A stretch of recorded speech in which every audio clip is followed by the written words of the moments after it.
AI can now help you build a rubric in Canvas. To do so, open up the course in which you would like to build a rubric. In your course navigation menu, scroll down to Settings. Click the link. Click Feature Options. There are two tools you must make sure are enabled. In the search box, type Rubric. Make sure both Enhanced Rubrics and Ignite AI Generator for Rubrics are enabled. You can enable them by clicking this circle and selecting Enabled. Now open the assignment for which you would like to create the rubric. Scroll down, and at the bottom you should find Create Rubric. Click that. Name the rubric. Select the type of rubric, how you would like the rating to be displayed, the rating order, and the scoring.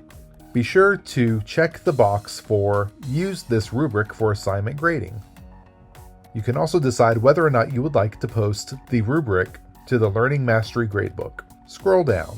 The grayed out area is the AI criteria generator. Here you will select the number of criteria. For instance, if you wanted to include formatting, grammar and writing style, and content knowledge, that would be 3 criteria. You then select the number of ratings. For instance, if you wanted the ratings to be poor, fair, and good, you would choose 3.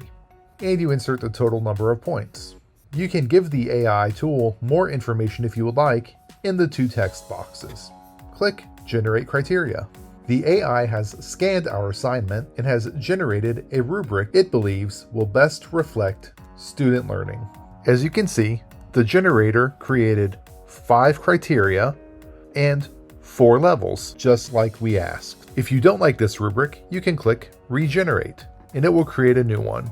You can also edit specific criteria by clicking the pencil button. You can delete the criterion by clicking the trash can button. You can duplicate it by clicking the copy button, and you can move it up and down by clicking the 3 dots. If you would like to keep the auto-generated rubric, but you would like to add another criterion, scroll to the bottom and click Draft New Criterion. When done, click Save. When the AI-generated rubric has your final approval, click Create Rubric. That rubric will now be applied to this assignment.